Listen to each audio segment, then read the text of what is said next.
This was not a matchup game. This was not a talent-equated game, and it was never meant to be. But in terms of tune-ups for Ohio State, I'm not sure that they could have asked for much more. Welcome to Snap Judgments. Game number 2 in the books for Ohio State. It was a 70-0 win over Grambling here at the Horseshoe. A beautiful Saturday. Yeah. These are Snap Judgments on 97.1 The Fans YouTube channel, 10 TV Plus, and anywhere that you download podcasts, you can get it right there. He is Jeremy Birmingham. I am Austin Ward. I think that went just about what we expected. It's hard to find areas to complain, but we will. What? Just kidding. I mean, we will. That's our job. Oh, okay. Our job is to nitpick. That's Ryan Day's job. Our job is to judgment snappily. But the first judgment is that Ohio State did whatever they wanted, with the exception of one throw that Julian Sayin threw for an interception. It was the only ball that he threw today that did not enter the intended hands of its receiver. It set a new school record for most consecutive interceptions to start a game with 18. They're not called interceptions. Those are called Receptions, completions, all those things.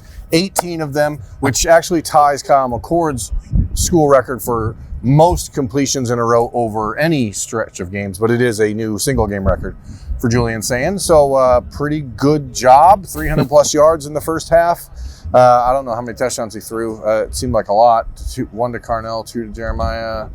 Was that it? I thought there were 5, but there probably were. I'm trying to remember who else scored in the first half. Oh, the first one, of course. Will Kazmarek, sir. The first one to Will Kazmarek. The year of the tight end is in full effect. And it's happening at Ohio State. 5 different tight ends got balls thrown to them today. I think they played 6 different tight ends because Brody Lennon did not get one thrown to him when he was in at the end of the game. But this went exactly the way it had to go for Ohio State, which is they got a chance to see a lot of dudes. They got a chance to do some different stuff offensively. They got a chance to go out and play pretty milquetoast defensively. Didn't do a lot. Didn't rush the passer particularly aggressively. Didn't try to do much on defense. Just said, hey. And kudos to Grambling State for showing up and playing the game, because they could have done what a lot of teams have done through the years when they come in here and they're outmatched and wind the clock down to 1 second per, every play. Run the ball, I appreciate them trying to play their game. They tried, and that's why I think was the point that we made on the pregame keys. Like, it's not a scrimmage. Yeah.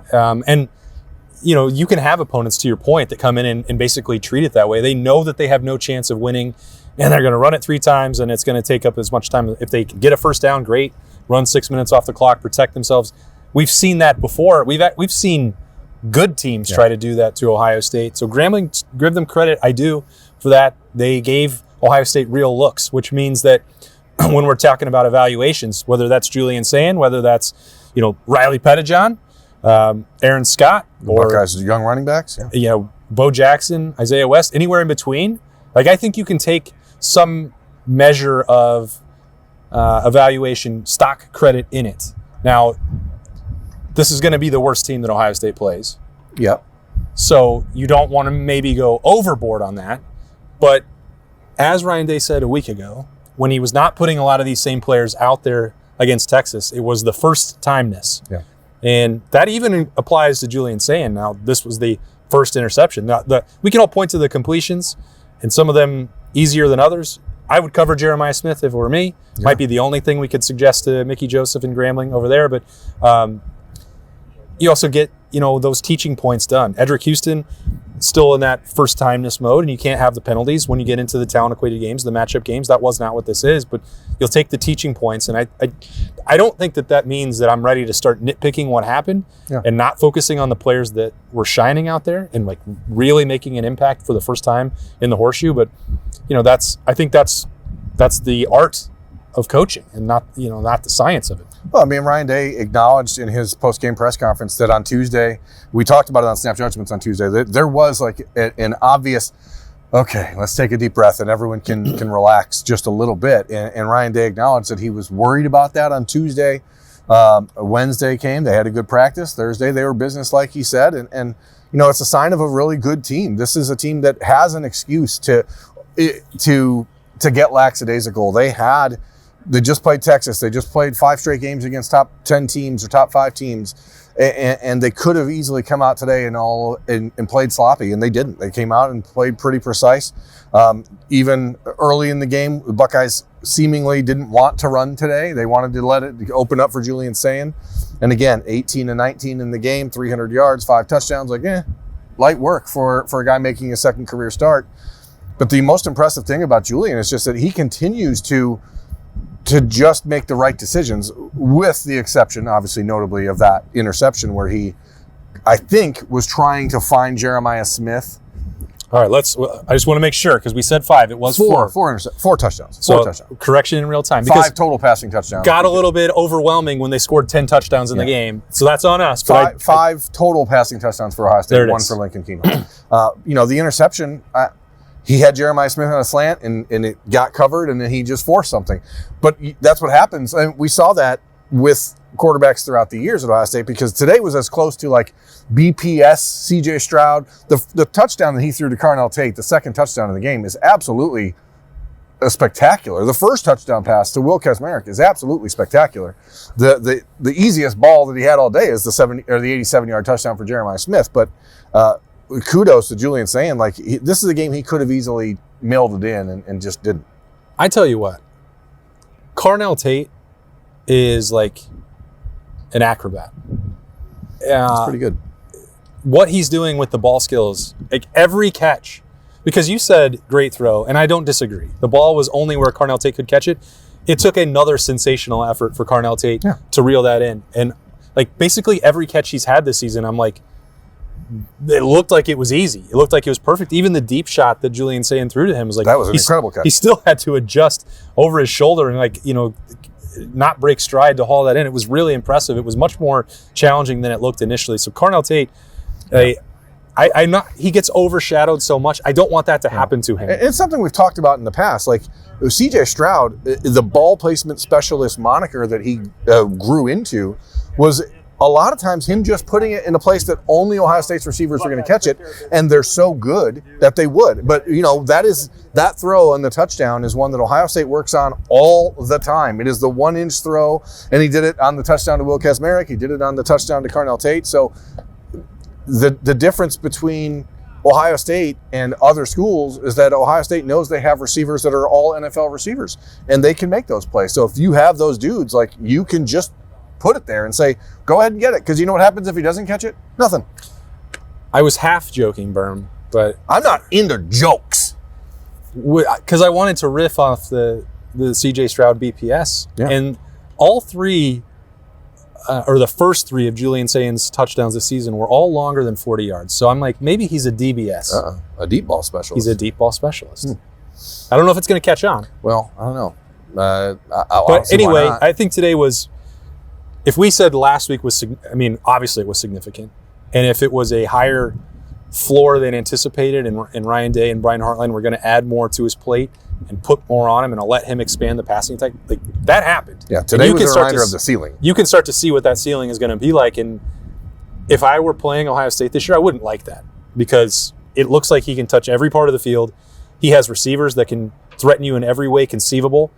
And, you were right. I mean, the opportunity for Bryson Rodgers to really impact this team is probably, I probably understated it.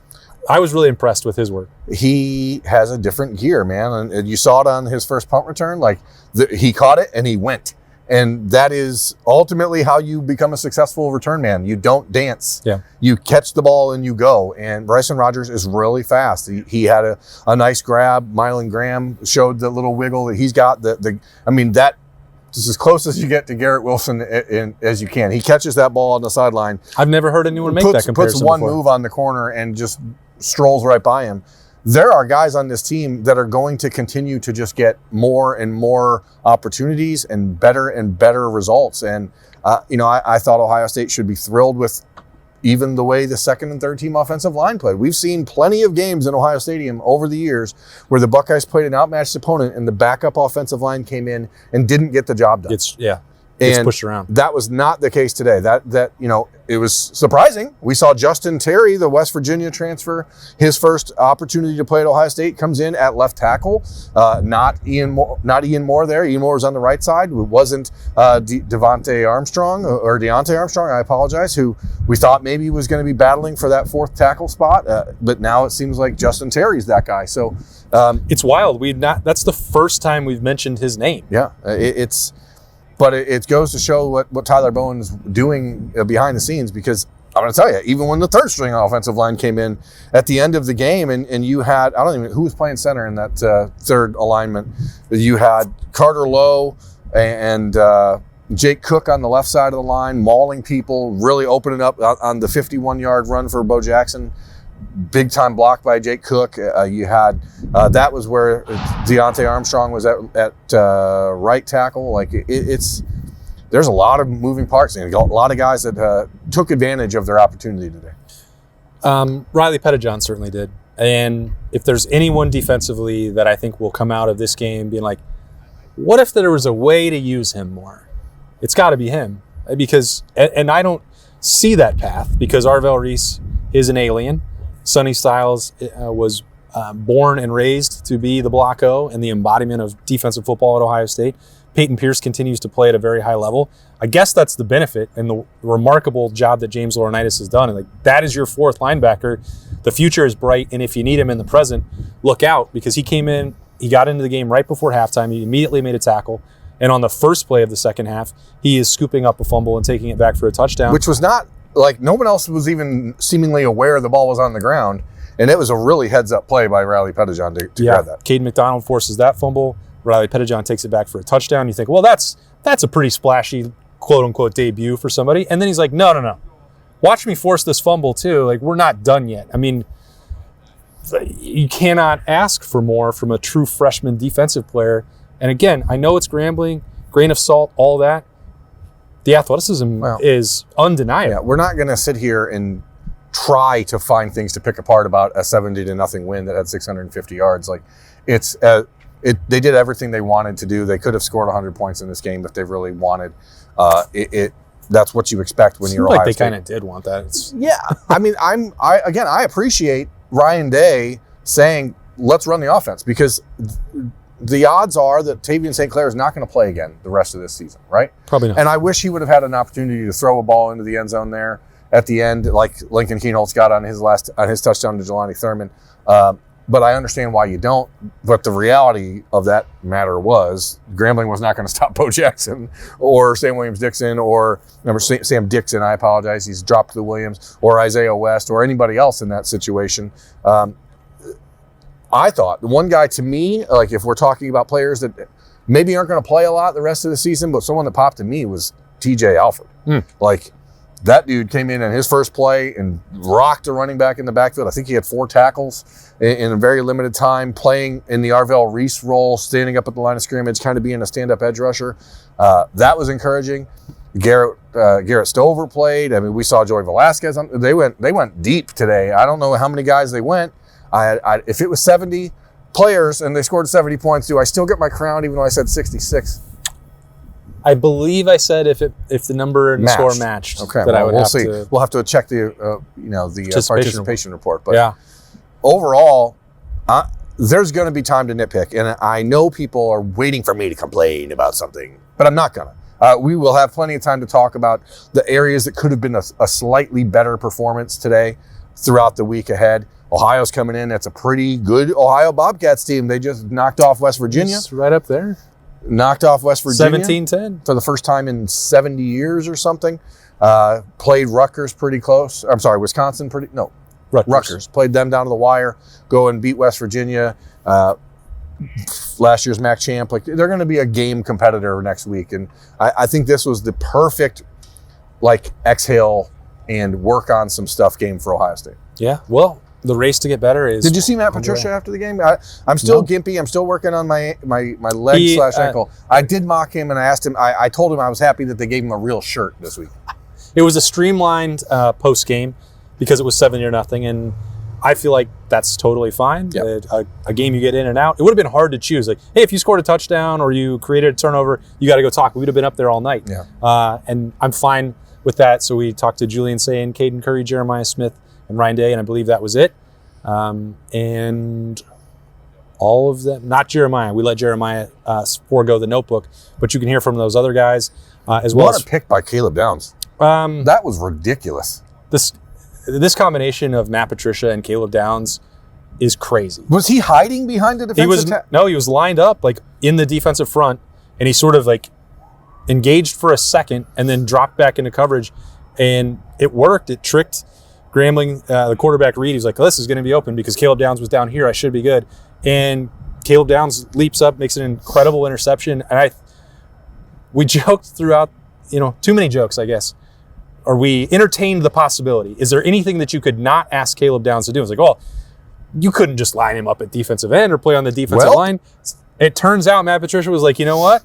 I can do that, and I will. I'm going to find a way. And it created a turnover. And they're just getting, it's the tip of the iceberg. Because you can ask Caleb Downs. He's got the football IQ, the athleticism, like everything you need to dip into the defensive encyclopedia. Yeah. And Matt Patricia can just, the only limit is his imagination. And we saw that today. Yeah, and that's one area where people kind of knock Caleb or the NFL scouts are like, well, he doesn't create a lot of turnovers. Like, he has had interceptions thrown to him, I think, the last 6 games. He hasn't got one in all of them, and I think he's got 3 in his last 5 games, right? Yeah. So he's doing okay. He's turning it on and becoming a much more. If Arch Manning was more accurate, he would have had one last week. It's crazy. Like it's like Caleb Downs is becoming more valuable. Like, how is that even possible? Because I think Matt Patricia is like, look at this toy, and it's not to say Jim Knowles couldn't have done that, wouldn't have done that, safety-driven defense, all the rest. But like, we've talked about what they did for the last couple of years, and Jim Knowles deserves credit for that. There's a different level, I think, of creativity, flexibility, willingness to experiment with Matt Patricia. And we've only seen 2 games. Is this going to continue? And again, today was pretty blasé for the most part. That's the part, that wasn't. That was not something we have ever seen Caleb Downs do for Ohio State. And they did that against Grambling, which tells me that there are, either that's to get him some reps and maybe or put it on film and let somebody know that it's there, or to continue to toy and expand the portfolio for what Caleb Downs could do. Maybe both of those things exist at the same time, but he wasn't afraid to show a new wrinkle today because he's got that whole other book of it sitting in his office, and he's going to go in there and take that pencil out. He's like, yep, got that one down. Now what can we do off of that? And if you go back to Caleb Downs and say, here's what we did here, and now we're going to do this, and he'll be like, fine, and he'll go execute it. Is there anybody? I'm beginning, and again, I'm trying not to overreact to anything that happened in this game, but too late. It is important, I guess, to point out the things that we see. Caden Curry can't come off the field for this defense anymore, right? Like, doesn't seem like it. Like, there's that list of guys who, like, okay, let's not take him off the field in pivotal moments, is expanding, and Caden Curry has put himself in it. That dude is just all over the field, man. Yeah, I think that sounds like a good topic for maybe a 3 Things Thursday, because defensively that would be Caleb Downs, Jalen McClain, Davison Igbinosun, Jermaine Matthews, Sonny Styles, Arvell Reese. If we're talking talent-equated games, that's why they didn't come off the field against Texas. But Caden McDonald and Caden Curry and Kenyatta Jackson. I think today he had a huge bandage on his eye. I don't think we saw the fully formed version of Kenyatta Jackson today, because he probably belongs right in that conversation as well. And we're waiting for Edric Houston to make that jump. I think everybody anticipates it. He was trying to get that jump literally offsides a couple times, so that will be one of those things that as the nitpicking begins, like, okay, you got to cut out these penalties. That they're not certainly going to give up on the athleticism or any of that part with him, the ability to change the game. But yeah, I agree with you. I mean, I think Caden Curry, if there was this notion that he was going to get passed by Bo Atkinson or Logan George was coming in, it was because they didn't believe. Or that he believe. Was some sort of role player. Yeah, that's not the reality of the situation with Caden Curry. Now, I would like to see Zion Grady play a little bit more after his performance today, but again, that's probably in the overreaction category. I mean, we saw Josh Mickens out there, defensive end, hand in the dirt defensive end. He's a 6'2", 235-pound guy. He's like Jonathan Cooper, which I can't imagine that in this existing Ohio State defense that Jonathan Cooper would play defensive end. But I guess we'll see how things go. There's a lot to unpack still from the Grambling State 70-0 win. That starts about 3 hours from now. It's 8 o'clock. It's still going up tonight. The Notebook's going up tonight. It'll be online about 10 p. And then Austin and Zach Bourne will rehash this game for Monday morning's episode of the beat. Yeah. We got Roosters on Monday. Absolutely. We got a big banger against the MAC champ coming up. Yeah. So there's plenty of stuff to talk about Yeah. on Snap Judgments and everywhere else. Sun is going down on the horseshoes. Sun's getting real low. Sun's getting real low, big fella. By this time next week, Ohio State will be hosting Today the Ohio is the Wildcats. final day of post 8 p.m. sunsets until April. That's the kind of analysis that you can only get on Snap Judgments on the Austin and Birm Show. Next week, Ohio State and Ohio. Looking forward to that. The battle for Ohio, as everyone has called it for years, going to be super excited, fired up for another game, another week. Buckeyes are 2-0. They're the number one team in the country. They beat Grambling 70-0. Thanks for joining us on 10 TV, 10 TV Plus, 97.1 The Fan, or anywhere that you download podcasts. He's Jeremy Birmingham. I'm Austin Ward. These have been Snap Judgments. We'll talk to you on Monday.